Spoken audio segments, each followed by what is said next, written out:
வணக்கம் நண்பர்களே. இன்னைக்கு நிஃப்டி 50 பார்த்தீங்கன்னா, கிட்டத்தட்ட ஒரு 141 பாயிண்ட் பாசிட்டிவ்ல க்ளோஸ் ஆயிருக்கு. காலையில பார்த்தீங்கன்னா, ஒரு 50 பாயிண்ட், 60 பாயிண்ட் பாசிட்டிவ் மூமெண்டம்ல ஒரு சைட்வேஸ் மாரி தான் போயிட்டே இருந்தது. அதுக்கப்புறம் பார்த்தீங்கன்னா, கொஞ்சம் கொஞ்சமா இன்க்ரீஸ் ஆகி இப்போ ஃபைனலா பார்த்தீங்கன்னா, ஒரு 141ங்கிற ரேஞ்சில க்ளோஸ் ஆயிருக்கு. இது வந்து பார்த்தீங்கன்னா, சின்னதா ஒரு இண்டிகேஷன் குடுத்துருக்கு. மேல போறதுக்கு அதிக சான்சஸ் இருக்குது. நம்ம போன வீடியோல பேசின மாரி, வெள்ளிக்கிழமை அன்னைக்கு பார்த்தீங்கன்னா, யுஎஸ் மார்க்கெட்டே நல்ல ஒரு பாசிட்டிவ் மொமெண்டம்ல தான் நல்லா க்ளோஸ் ஆயிருக்கு. அதோட இம்பேக்ட் வந்து பார்த்தீங்கன்னா, நம்ம திங்கட்கிழமை மேபி பாசிட்டிவ்ல போகும் அப்படிங்கிற மாரி சொல்லியிருந்தோம். அதே மாரி பார்த்தீங்கன்னா, இன்னைக்கும் ஒரு பாசிட்டிவ் மொமெண்டம்ல வந்திருக்குது. ஸோ இன்னைக்கு நைட்டு யுஎஸ் மார்க்கெட் எப்படி ஓப்பன் ஆகுதுன்னு பார்ப்போம். மேபி பாசிட்டிவ் அகைன் பாசிட்டிவ்ல வருது அப்படின்னா, அ இன்னும் 2, 3 நாளைக்கு மேபி போறதுக்கு பாசிபிலிட்டிஸ் இருக்குது. ஏன்னா, இப்போ அமெரிக்க அதிபர் வந்து ட்ரம்ப் வந்து பதவி ஏற்கிறாரு. ஸோ அதனால அவர் ஏதாவது நியூ பாலிசி ஏதாவது சம் சேஞ்சஸ் கொண்டு வராரு அப்படிங்கிறபோது, அது வந்து மார்க்கெட்டுக்கு நல்லதா சாதகமா இருக்கு அப்படிங்கிற பட்சத்தில், மார்க்கெட் வந்து மேலே ஏறதுக்கு அதிக சான்சஸ் இருக்குது. பட் வந்து லாங் டர்மான்னு பார்த்தோம்னா, அது ரொம்ப கஷ்டம் தான். அது வந்து நம்ம கிளியரா சொல்ல முடியாது. வெயிட் பண்ணி பார்ப்போம். வெயிட் பண்ணி பார்த்துட்டு அதுக்கப்புறமா நம்ம எந்த ஒரு டிசிஷன் எடுக்கலாம். இன்னைக்கு நிஃப்டி 50 ஏறதுக்கு அதிக காரணமா இருந்த ஸ்டாக் எதுன்னு பார்த்தீங்கன்னா, கோட்டக் மஹேந்திரா பேங்க் தான். அந்த ஷேர் பார்த்தீங்கன்னா, இன்னைக்கு ஒரே நாள்ல காலையில பார்த்தீங்கன்னா, ஒரு 10% நல்லாவே ஏறிடுச்சு. ஃபைனலா க்ளோஸ் ஆகும்போது பார்த்தீங்கன்னா, ஒரு 9% நல்லாவே க்ளோஸ் ஆயிருக்கு. விப்ரோ பார்த்தீங்கன்னா, அதேமாரி 6.5% நல்லாவே ஏறியிருக்கு.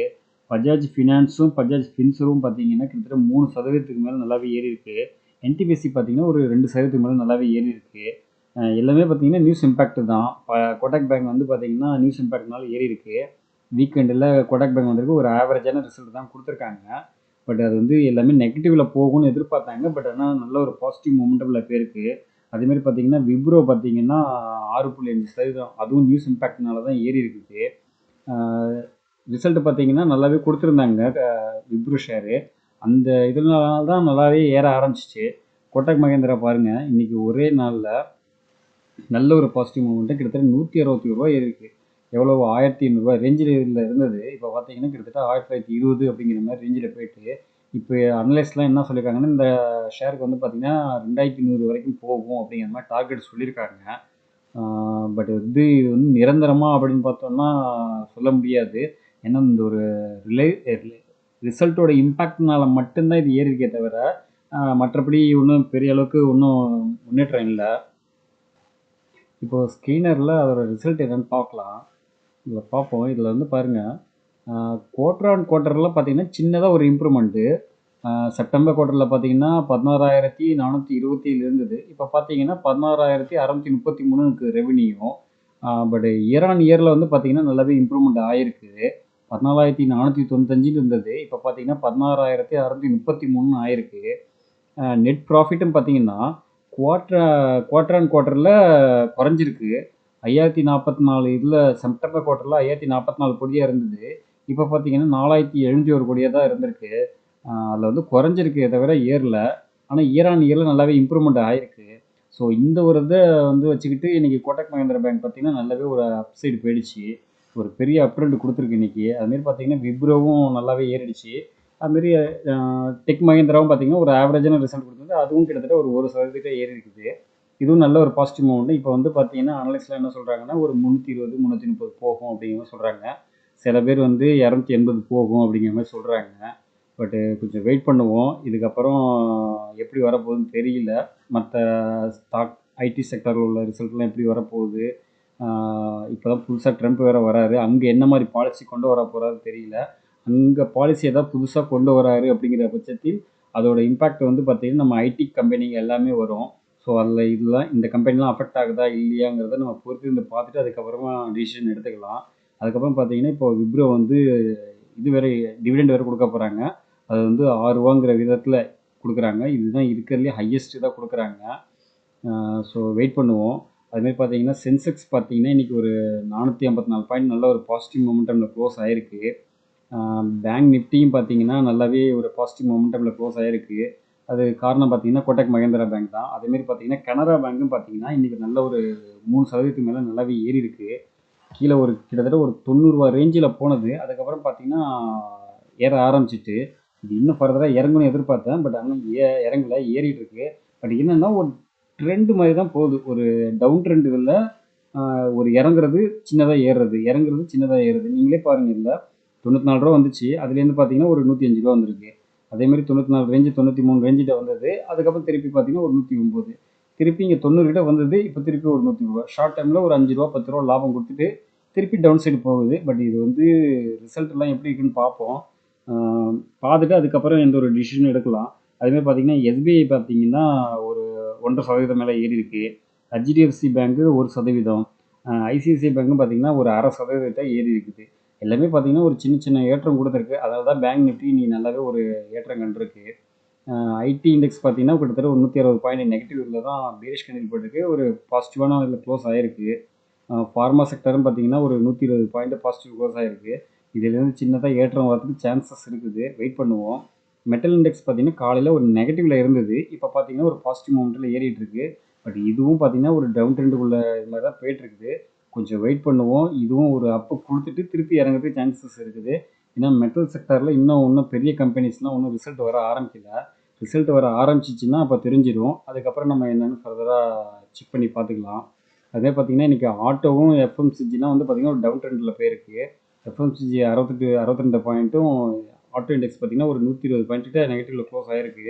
ஸோ இது இன்னும் ஃபர்தராக இறங்குறதுக்கு அதிக சான்சஸ் இருக்குது. ஸோ ஆப்பர்ச்சுனிட்டி இனிமேல் தான் வரப்போகுது. கொஞ்சம் வெயிட் பண்ணுவோம். ரிசல்ட் எல்லாம் பார்த்துட்டு அதுக்கப்புறமா எந்த ஒரு ஸ்ட்ரக்ஸ் நம்ம பிக் பண்ண ஆரம்பிக்கலாம். இன்றைக்கி எஃப்ஐ ஆக்டிவிட்டி பார்த்திங்கன்னா கிட்டத்தட்ட 4336 கோடிக்கு சேல் பண்ணியிருக்காங்க. டிஐ பாருங்கள் 4321 கோடிக்கு பை பண்ணியிருக்காங்க. எஃப்ஐக்கு ஈக்குவலாக டிஐ கான்ட்ரிபியூட் பண்ணியிருக்காங்க. அப்படி இருந்தும் பார்த்தீங்கன்னா மார்க்கெட் அந்தளவுக்கு பெரிய அளவுக்கு ஏறல. ஒரு சின்னதாக ஏற்றம் கொடுத்துருக்கு. மேபி இதுக்கப்புறம் ஏறதுக்கு சான்சஸ் இருக்குது. கொஞ்சம் வெயிட் பண்ணுவோம். எஃப்ஐ கண்டினியூஸாக சேல் பண்ணிகிட்டு இருக்காங்க. இந்தியன் ருப்பியோட வீழ்ச்சி வந்து தொடர்ந்து போயிட்டே இருக்கு, கீழே தான் போயிட்டுருக்குது. குவார்டர் 3 ரிசல்ட் எப்படி இருக்குன்னு பார்ப்போம். அதுக்கப்புறமா எந்த ஒரு ஸ்டாக்ஸும் புதுசாக பிக் பண்ணுறதுக்கு எல்லாமே பார்த்துக்கலாம். அடுத்ததாக பார்த்தீங்கன்னா டாட்டா மோட்டார்ஸ் வந்து பார்த்தீங்கன்னா பை ரேட்டிங் கொடுத்துருக்காங்க. ஜெஃப்ரிஸ் வந்து பார்த்தீங்கன்னா இதுக்கப்புறம் ஒரு 23% வரைக்கும் அப்பில் போகும் அப்படிங்கிற மாதிரி சொல்லியிருக்காங்க இந்த குவார்டர் 3 ரிசல்ட் வந்ததுக்கப்புறம். ஏன்னா அவங்களோட எக்ஸ்பெக்டேஷன் கொஞ்சம் நல்லா இருக்குது. டாட்டா மோட்டார்ஸோட ரிசல்ட் வந்து நல்லா எக்ஸ்பெக்டேஷன் நல்லா இருக்கும் அப்படிங்கிற மாதிரி ரீசனால் 23% வரைக்கும் நல்லாவே ஏறும் அப்படிங்கிற மாதிரி சொல்லியிருக்காங்க. ஸோ அந்த ஒரு நியூஸ் இம்பேக்ட்னால இன்றைக்கி டாட்டா மோட்டார்ஸ் காலையில் பார்த்தீங்கன்னா கொஞ்சம் கீழே டவுன் சைடில் தான் இருந்துச்சு. இப்போ பார்த்தீங்கன்னா திருப்பி ஏற ஆரம்பிச்சிட்டு காலையில் பார்த்தீங்கன்னா ஒரு 768 769 ரேஞ்சில் இருந்தது. ஃபைனலாக க்ளோஸ் ஆகும்போது பார்த்தீங்கன்னா 774 க்ளோஸ் ஆகிருக்கு. பட் இன்னும் ரிசல்ட் எல்லாம் வரல, வெயிட் பண்ணுவோம். அடுத்தது வந்து பார்த்தீங்கன்னா டாட்டா மோட்டார்ஸ் வந்து பார்த்தீங்கன்னா இப்போ வந்து ஐஓசியோட ஒரு கொலாபரேஷன் ஒன்று பண்ண போகிறாங்க, அதாவது ஹைட்ரஜன் ஃபியூலுக்காக. ஸோ இப்போ மோஸ்ட்லி ஃபியூச்சர் வந்து பார்த்தீங்கன்னா ஹைட்ரஜன் ஃபியூல்னு போயிட்டுருக்கு. ஈவி இப்போ ஒரு இது ட்ரெண்டிங் போயிட்டுருக்கு. அடுத்தது வந்து பார்த்தீங்கன்னா ஹைட்ரஜனுக்கு போக ஆரம்பிச்சிருக்கு. ஸோ இவங்க வந்து டாட்டா மோட்டார்ஸ் என்ன பண்ணியிருக்காங்கன்னா அவங்களோட ஒரு கொலாபரேஷன் பண்ணி ஹைட்ரஜன் ஃபியூலை வச்சு கார்ஸ்லாம் மூவ் பண்ணுறதுக்கு, ரன்னிங் பண்ணுறதுக்கும், வெஹிக்கிள் இப்போ லாரி பஸ் இந்த மாதிரி இதுக்கெலாம் இது பண்ணுறதுக்கும் அவங்க பிளான் பண்ணிகிட்டு இருக்காங்க. ஸோ அவங்களோட ஒரு பேச்சுவார்த்தை போயிருக்கு. ஸோ இது ஃப்யூச்சர் நல்லாவே இது டெவலப்மெண்ட் பண்ணிகிட்டு இருக்காங்க டாட்டா மோட்டார்ஸு. ஸோ இந்த ஸ்டாக் வந்து லாங் டேர்முக்கு கன்சிடர் பண்ணிக்கலாம். கொஞ்சம் வெயிட் பண்ணுங்கள், இன்னொரு கிளியரான இது வரட்டும், அதுக்கப்புறமா ஸ்டாக்ஸ் எல்லாம் பை பண்ண ஆரம்பிக்கலாம். அடுத்ததாக சொமோட்டோ ஷேர் பார்த்தீங்கன்னா இன்றைக்கி ஒரு 3% மேலே டவுனில் நல்லாவே போயிடுச்சு. அது காரணம் என்னென்னு பார்த்தோன்னா அவங்க கொடுத்த குவார்டர் ரிசல்ட்டு தான். இந்த தடவை வந்து கொஞ்சம் நெகட்டிவில் கொடுத்துருக்காங்க. காலையில் பார்த்தீங்கன்னா கிட்டத்தட்ட ஒரு 5% 6% மேலே நெகட்டிவில் போயிட்டு இருந்தது. இப்போ ஃபைனலாக க்ளோஸ் ஆகும்போது பார்த்தீங்கன்னா ஒரு 3% மேலே நல்லாவே க்ளோஸ் ஆகிருக்கு. ஒரு கிளியர் டவுட்ன்ற மாதிரி தான் காமிச்சிக்கிட்டு இருக்குது. இப்போ அவங்களோட ரிசல்ட் என்னென்னு பார்ப்போம். இதில் வந்து பார்த்தீங்கன்னா குவார்டர் அண்ட் குவார்ட்டரில் அவங்க ரெவன்யூ வந்து சேல்ஸ் வந்து இன்க்ரீஸ் ஆகிருக்குது. செப்டம்பர் குவார்ட்டரில் வந்து பார்த்தீங்கன்னா 4799 கோடியாக இருந்தது. இந்த டிசம்பர் குவார்ட்டரில் பார்த்தீங்கன்னா 5405 கோடின்னு இருக்குது. அதுக்கு இயர் ஆன் இயரில் பார்க்கும்போது நல்லாவே இம்ப்ரூவ்மெண்ட் பண்ணி வச்சுருக்காங்க. பட் என்னென்னா ப்ராஃபிட் இல்லை, ப்ராஃபிட் வந்து குறைஞ்சிருச்சு. குவார்டர் ஆன் குவார்ட்டர்லேயும் சரி, இயர் ஆன் இயர்லேயும் சரி ரொம்பவே குறைஞ்சிருக்கு. இதில் வந்து பார்த்தீங்கன்னா இதுவே பார்த்தீங்கன்னா சின்னதாக ஒரு செப்டம்பர் குவார்ட்டர்லேயே ஒரு இண்டிகேஷன் மாதிரி கொடுத்துருக்கு.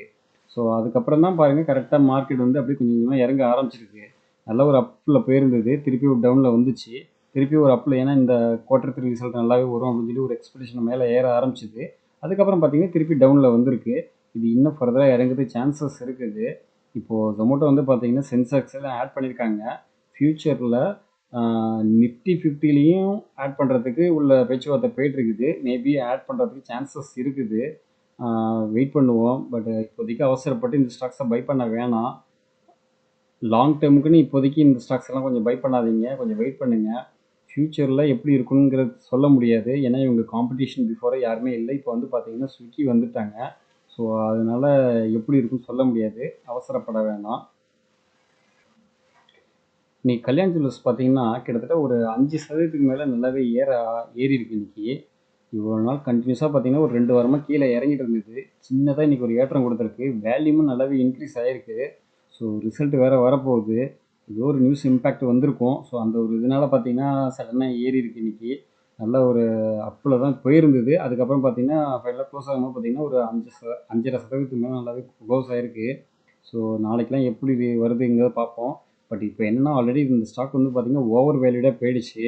ஸோ இப்போதைக்கு அவசரப்பட்டு இந்த ஸ்டாக்ஸ் எல்லாம் பை பண்ண வேணாம். கொஞ்சம் வெயிட் பண்ணுவோம். வெயிட் பண்ணதுக்கப்புறம் நல்ல ஒரு பையிங் ரேஞ்சு வரும்போது பை பண்ண ஆரம்பிக்கலாம். அடுத்தது ரிலையன்ஸ் வந்து பார்த்திங்கன்னா அவங்களோட எஃப்எம்சிஜி இதில்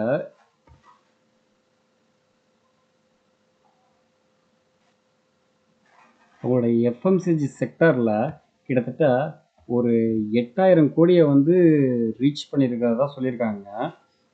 இந்த கடைசி ஒரு 9 மாதத்தில் மட்டும் ஒரு 8000 கோடி அவங்க ரீச் பண்ணியிருக்கிறதா சொல்லியிருக்காங்க.